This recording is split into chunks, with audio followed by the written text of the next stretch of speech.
მოგესალმებით. საუბარი დავიწყოთ საარჩევნო გარემოსთან დაკავშირებით. როგორ აფასებთ ამ ვითარებას? დაახლოებით თქვენ ნახევარი ტოტალიტის რჩება არჩევნებამდე და ის რასაც იყო ყოველთვის საუბარი, რომ ქართულ პოლიტიკაში არის ორი პოლუსი. რა გვეუბნებს დღევანდელი სიტუაცია თქვენი შეფასებით სხვა პარტიების ჩასების შედეგად და ასევე ამ ყველაფერს მოვაყოლოთ გუშინდელი კვლევის შედეგები, რომელიც რუსთაველმა წარმოადგინა 55% ქონდა ქართულ ოცნებას და დაახლოებით 16% ნაციონალურ მოძრაობას. შემდეგ ევროპის საქართველოს რას გვეუბნებით აი ამ ვითარების შესახებ? მოგესალმებით, მეც მივესალმებით თქვენს მაყურებლებს. სიმართლე გითხრათ, საარჩევნო კამპანია ჯერ კიდევ აქტიურ ფაზაში არ არის, ძალიან ბევრ პარტიას მაჟორიტარიც კი არ აქვს წარდგენილი. მე ეხლა დაახლოებით ამ ერთი კვირის განმავლობაში დასავლეთ საქართველოში ვმყოფობოდა 400 კილომეტრამდე გავიარე. დაახლოებით მქონდა 20-ზე მეტი შეხვედრა. რო გითხრათ, რომ ეხლა შევხვედრი ვარ სხვა პარტიის შეხვედრებსაც, პირდაპირ გეტყვით, ეგრეთ წოდებული ლიდერი პარტიის შეხვედრებს და 55% არა, მე მგონი 75%-ია ჭყალებში, ოღონდ უარყოფითი განწყობა რა, ესე რომ ვთქვათ. ისგან გამომდინარე, რომ პრაქტიკულად მათ შეხვედრებს ადამიანები არ ესწრებიან, მხოლოდ და მხოლოდ აქტივი, რომელიც დაყვებათ, ანუ ხალხისთვის არიან იმდენად უინტერესოები და მათი საარჩევნო კამპანია ისევ აგებულია COVID-19-თან ბრძოლაზე, ანუ წარსულში როგორ დაამარცხეს და მე ხედავ, რომ დღეს ეკონომიკის მიერ გამოწვეულ პრობლემებს რო ვერ ერევიან, ისევ მოიგონეს COVID. ანუ უკვე რეკორდული მაჩვენებლები და ეხლა კომიტეტის ფორმაზე მივდივარ და ძალიან მაინტერესებს ის თუ ესეთი აფეთქება ხდება ჩვენ ქვეყანაში ისევ და ისევ COVID-თან დაკავშირებული სიტუაცია თუ ესე უარესდება, მაინტერესებს ის ფონდი, რომელიც COVID-19-ის მიერ COVID-19-თან საბრძოლო ფონდი იყო, რომ გამოშიგნეს და დაცალეს, ეხლა როდის აპირებენ რომ შეავსონ. ამიტომ ძალიან ბევრი კითხვები არსებობს ამასთან დაკავშირებით და სიმართლე გითხრათ, ეს სტანდარტული ჩამოწერა ქართული ოცნება, ნაციონალური მოძრაობა, ევროპულ საქართველოს პირდაპირ გეტყვით პულსი არის იჭება. ჩვენც ვატარებთ კვლევებს და გამოვაქვეყნებთ ეხლა საკმაოდ საინტერესო კვლევა ჩავატარეთ და რეალურად პირდაპირ გეტყვით, რომ გარკვეულწილად აბსოლუტურად სხვა სურათია ეხლა. ის რომ ხა ვიღაცას 55%-ია 200 ლარიანი დახმარებების დარიგების პერიოდში, აი პიკზე, როდესაც რიგდებოდა, მაშინ ჩავატარეთ ჩვენ კვლევა და პირდაპირ გეტყვით, რომ ქართული ოცნების რეიტინგი დაახლოებით 37-38% იყო. მანამდე ჩატარებულ კვლევაში ის არ აღემატებოდა 22%-ს. ვინ ლიდერობს ჩატარებულ კვლევაში? ნუ ქართული ოცნება ლიდერობს, კი, ლიდერობს ქართული ოცნება, მაგრამ არა ისე, რასაც ესენი იძახიან. და ეს კიდევ ერთხელ ვიძახი, ეს იყო იმ პერიოდში, როდესაც რესპონდენტები იძახდნენ, რომ კი, მანამდე იყო 52% გადაუწყვეტელი და გარკვეულწილად ეხლა დარჩენილი არის ნაკლები გადაუწყვეტელი, მაგრამ ქართულ ოცნებასთან დაკავშირებით ძირითადად პასუხები იყო, რომ აი კაია ქართული ოცნება 200 ლარიან დახმარებას გვირიგებს ბავშვებს. ანუ ქართული ოცნება აქაც არღოს ადმინისტრაციულ რესურსს იყენებს, იმიტომ რომ ის ფული, რომელიც ამ ქვეყანამ ვალად მიიღო და ჩვენ ვალად უნდა დაგვედოს, ის აცხადებს როგორც საკუთარ თანხას და ამ დარიგებით ადამიანებს უნერგავსო თითქოს ეს ქართული ოცნების დარიგებული ფულია. იმას არ უხსნია, რომ ეს ფული ადრე თუ გვიან გადასახდელი იქნება მთელი საქართველოში და ქართული ოცნება ამასთან კავშირში არ არის. ევროპულ საქართველოს არის იჭება პულსიო ახლა ასწრებს და თქვენი კვლევებით რამდენი პროცენტი იქონდა? გადმოგიგზავნით, აი როდესაც პრეზენტაციას ის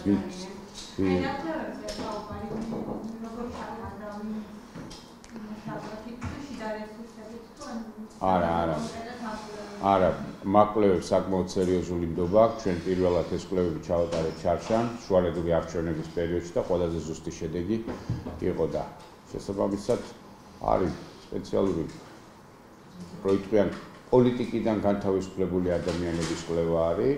იმ ხალხით, ვინც ამას ასწავლის ამ ქვეყანაში, პირდაპირ გეტყვით ამ მეცნიერებას და საველე სამუშაოებზე ძირითადად ვინც მუშაობს, ამ ხალხის მიერ არის მომზადებული, ასე რომ რეალურად ყველა იმ საერთაშორისო სტანდარტით სწორედ დასმული კითხვებით, განსხვავებით იმისა, რომ როგორც ამიხსნეს, რომ კითხვებით შეიძლება პირდაპირ მინიშნებები ხდებოდეს და ჩვენ ვიცით, ერთი პარტია პირდაპირ რეკავს, რომ იმ პარტიიდან გირეკავთო და ხმას ვისაძლევთო, რომ გვეკითხებიან, ახლა შესაბამისად ესეთი კვლევები, რა თქმა უნდა, არ არის მისაღები და მე ვფიქრობ, ანგარიშიც არა ამ კვლევებთან დაკავშირებით გასაწევიც კი აი ამ ახლა როგორ შეიძლება, როდესაც წინასწარ გეტყვიან ამ პარტიიდან გირეკავთო და ხმას ვისაძლევთო, ახლა რეალურად თქვენ მივხვდით. ბატონო დავით, როგორი გქონდა თმულოდი, აი თქვენი პროგნოზი როგორია შედეგებთან დაკავშირებით საბოლოო არჩევნების და თქვენი მოსაზრებით კოალიციური მთავრობის ალბათობა თუ იქნება, როგორ მე პირდაპირ გეტყვით, რომ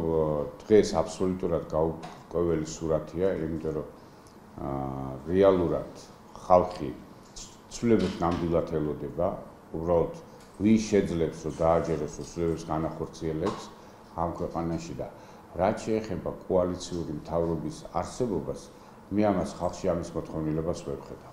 ყველა შეხვედრიდან მე არ გამიგია, რომ ვიღაცას ეთქვას, რომ აი თელი ოპოზიცია უნდა გაერთიანდეს. არა, ადამიანებს აინტერესებთ კონკრეტულად რომელი პოლიტიკური ძალა რას თავაზობს და შესაბამისად ამითი უნდა გადაწყვეტილების მიღება. ანუ ყველას ერთ ქვაბში ჩაყრა, მათი მოთხოვნა და მათი დაკვეთა არ არის პირდაპირ გეტყვით რა.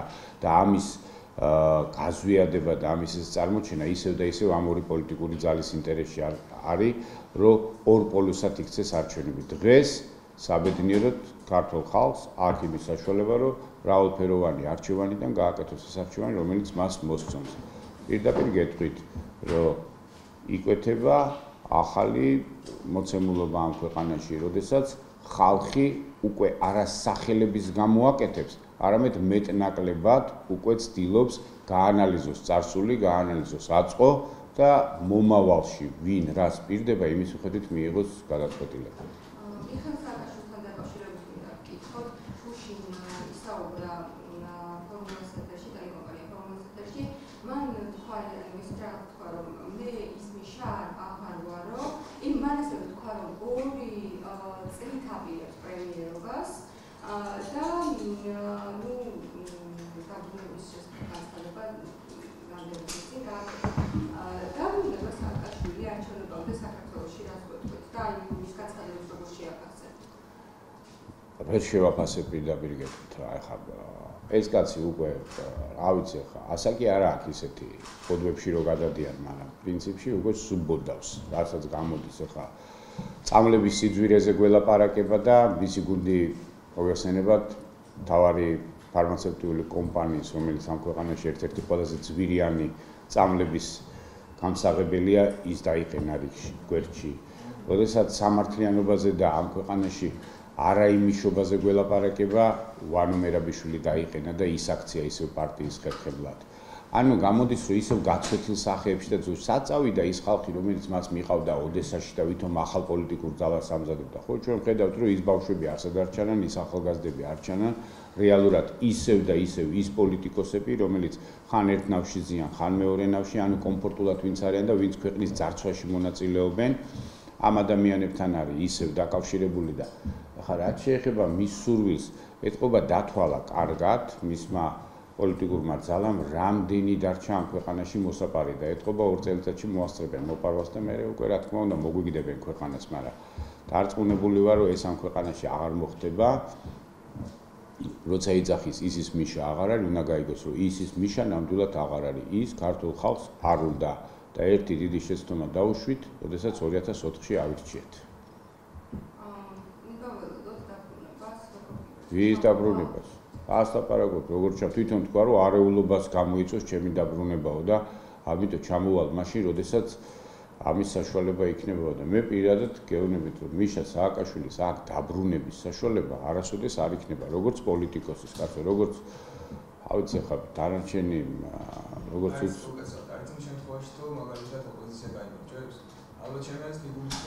მე პირდაპირ გეტყვით, რომ თვითონ მიხეილ სააკაშვილი ნაციონალური მოძრაობის ახალი ფლანგისთვისაც კი მიუღებელია, იმიტომ რომ ის ხალხი, ვინც 2013-14 წლიდან მივიდა, მათთვის აბსოლუტურად გაუგებარია, რატო უნდა დაისვან თავზე ისა და თუ ისინი შეძლებენ გარკვეული წარმატების მიღწევას, რატო უნდა მოხდეს ამის ასოცირება მიხეილ სააკაშვილთან. ჩვენ პრაქტიკულად ხედავთ, რომ მიხეილ სააკაშვილი ვერ ფლობს ქვეყანაში მიმდინარე სიტუაციას. წარმოდგენა არა აქვს. ის არის დაყრდნობილი აქედან ჩატანილ ინფორმაციაზე და ეხლა ეთყობა დაფინანსების კარგი წყაროა მიხეილ სააკაშვილი და უყვებიან სხალპრებს, რომ მას ძალიან დიდი გავლენა აქვს და ამაში ჩვენ ხედავთ მხოლოდ და მხოლოდ ალბათ მერკანტილურ ინტერესებს. მეც არაფერს მიხეილ სააკაშვილის განდებაში ჩართავენ, აყურებენ და ის არის ბედნიერი. რეალურად რო იძახის დიდი თანამდებობა მაქვს უკრაინაში. მე რაღაც ვერ ხედავ ქართულ ტელევიზიებში გაცილებით ხშირად იმყოფება ვიდრე უკრაინულ ტელევიზიებში. აქედან გამომდინარე, ხო დიდი თანამდებობის პირები საკუთარ ქვეყანაში უფრო ხშირად არიან სატელევიზიო სივრცეში ვიდრე სხვა ქვეყნებში. ბატონო, როცა ვცხოვრობ ოპოზიციაზე, ოპოზიციის შანსებზე ამ არჩევნებში, ჩვენ ხედავთ, რომ არის გარკვეული დაპირისპირებები თვითონ ოპოზიციის შიგნითაც.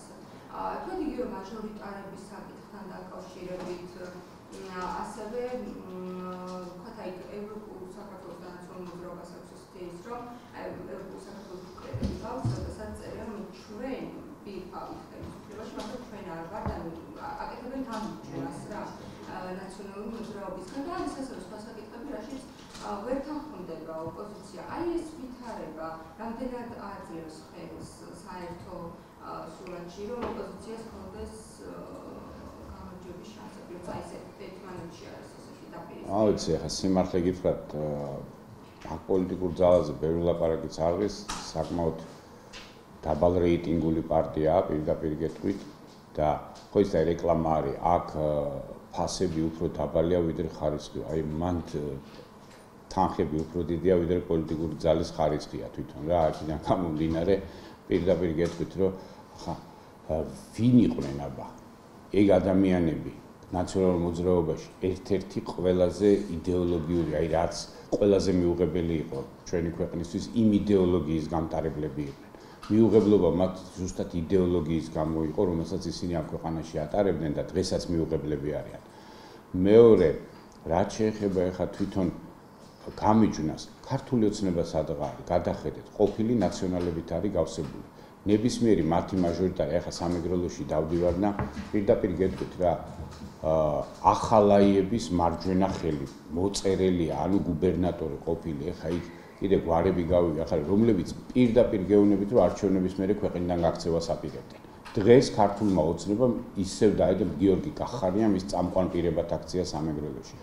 ანუ, როდესაც ჩვენ საუბრობთ რეალურად, თქვენ გახსოვთ, რომ შევარდნაძის ხელისუფლება პრაქტიკულად როგორც შევარდნაძის ხელისუფლებიდან იყო გამოყოფილი მთელი ეს ნაციონალური მოძრაობა და შვანიას გუნდი და მერე კიდე დაიმატეს. ანუ პრაქტიკულად გამოვიდა, რომ ეს ხალხი ეს 30 წელიწადია ერთი ბანაკიდან მეორე ბანაკში ახერხებს გადაბარგებას, ისევე როგორც აი ეს დეპუტატები ახალი, რომელიც გაერთიანებულმა ოპოზიციამ დიდი ზარზეიმით გამოაცხადა, რომ შეიერთა. ანუ რეალურად ჩვენ თუ გვინდა ქვეყანაში სიტუაცია გამოიცვალოს, ამ პოლიტიკურ ელიტას უნდა დავეფშვიდობთ. ეს არის ის ხალხი, რომელიც ამ ქვეყანაში ხალხსაც აწამებდა, ქვეყანასაც ძარცვავდა და ერთი სახე აქვთ, ერთი ძალა არის, როგორც სხვადასხვა ნიღაბს ირგებს, უბრალოდ პირდაპირ ვთქვათ რა და მე ვფიქრობ ეს ხალხისთვის თვალში ნაცრის შეყრა უნდა დამთავრდეს პირდაპირ გეუბნებით და ამ არჩევნებზე ყველა პირობა არსებობს იმისათვის, რომ ქვეყანაში შეიქმნას რეალური პოლიტიკური კრიზისი, საიდანაც გამოსავალი მხოლოდ და მხოლოდ იქნება აი იმ ახალი გზის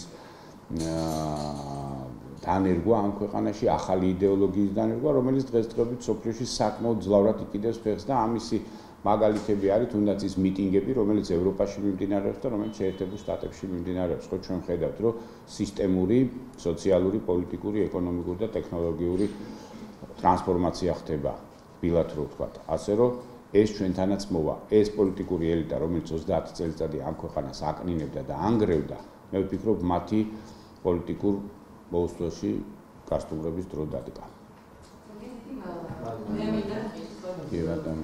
როგორი ეკონომიკური მდგომარეობა ბაზაში ადამიანების რომელიც სოციალურ მოძრაობას მოითხოვს და ეს ერთჯერადი დახმარებები წინასაარჩევნო თაობის მდგომარეობის ანუ დასაკეთებს მმართველი გუნდი საქმეებით ნაბიჯებს გავს რომ ეკონომიკური კრიზისი არ იყოს ქვეყანაში და აი მე გეტყვით რა, გუშინ მქონდა შეხვედრა ქუთაისში და ერთ შეხვედრაზე იმყოფებოდა ქალბატონი. რომელიც მუშაობს EUX-ში. არის რეალურად სანიტარი, მაგრამ გაფორმებული ყავთ დამლაგებლად, იმიტომ რომ სანიტარს ცოტა სხვა სტატუსი ეკუთვნის და შესაბამისად მეტი ხელფასი უნდა გადაუხადოთ. გაფორმებული ყავთ დამლაგებლად და ამ ქალს უხდიან 200 ლარს და იმასაც უკვითავენ საშემოსავლოდ. აი ხა წარმოიდგინეთ ამ ქალბატონისთვის 200 ლარის გულისთვის რა ძიმე შრომაა და მოგიხსენებათ ახლა EUX-ი მისი საკუთრებაა საქართველოს ბანკის და შესაბამისად ყველამ კარგად ვიცით რომ ამ მიმართულებას ბიძინა ივანიშვილიც საკმაოდ კარგად დაეპატრონა და რეალურად თუ ხალხის დახმარება უნდა აი ეს 200 ლარიანი სამსახურები რომელიც არსებობს ესეთ დიდარ კომპანიებში ის უნდა გაუქმდეს რეალურად ხალხს მეტი ხელფასი უნდა გადაუხადოს და იქიდან გამომდინარე რომ 200 ლარს დღეს ესი არიგებენ იმ ქალის ფული კიდევ უფრო უფასურდება პირდაპირ ვიძახი ანუ მყიდველობითი უნარი ისედაც რა გააჩნია ხა 160 ლარს რომელსაც დაუქვითავენ ესენი საშემოსავლოს და 160 ლარს რო აძლევენ აი წარმოიდგინეთ გამოუმუშავებელი 200 ლარის დარიგების პირობებში ამ ქალის შემოსავალი კიდევ უფრო იკარგება პენსიონერების მყიდველობითი უნარი კიდევ უფრო უარესდება ანუ ჩვენ იმას ვღებულობთ, როდესაც ფულის მასა გამოდის ქვეყანაში დარიგების მეთოდით და ის არ არის გამომუშავებული ეკონომიკის მიერ გენერირებული არ არის, ის ყოველთვის ქვეყანაში ინფლაციას. ანუ ფულის გაუფასურებას. აი ამ პირას ვდგევართ ჩვენ და თან ამას უსინდისოდ იბრალებენ, რომ ეს ქართული ოცნების დარიგება. ეს არის ვალები, რომელიც ქვეყანას დაედო პანდემიის გამო, რომელიც ვისესხეთ და ამ ფულს არიგებენ. თან COVID-19-დან ამოიღეს ფული და დღეს დასაბრუნებელია. მოდის სეზონი, თან ყველაზე გამაოგნებელი რა არის იცით უსიმპტომო ადამიანებიო იმკურნალებენო იმაშიო რა ქვია სასტუმროებში გამაგებიეთ როგორ უნდა გაიგოს ადამიანმა ვის უნდა ვენდოთ ამ ექიმებს რომლებიც პოლიტიკური განცხადებებით არიან დაკავებულები და მეტი არა ფრით რომ დღეს თურმე უსიმპტომო სიცხე არ აქვს ყველა არ აქვს არაფერი არ აქვს და ტესტის იმედად უნდა ვიყოთ რომ ტესტი როგორ ის რომ ავატახარო უნდა წავიდეთ და სასტუმროში დავждეთ ეს ხო აბსურდია რა. კატასტროფული ეხლა პირდაპირ გეტყვით ჯერჯერობით ხალხი აი რაიონებში დაკავებული არის მოსავლის აღებით.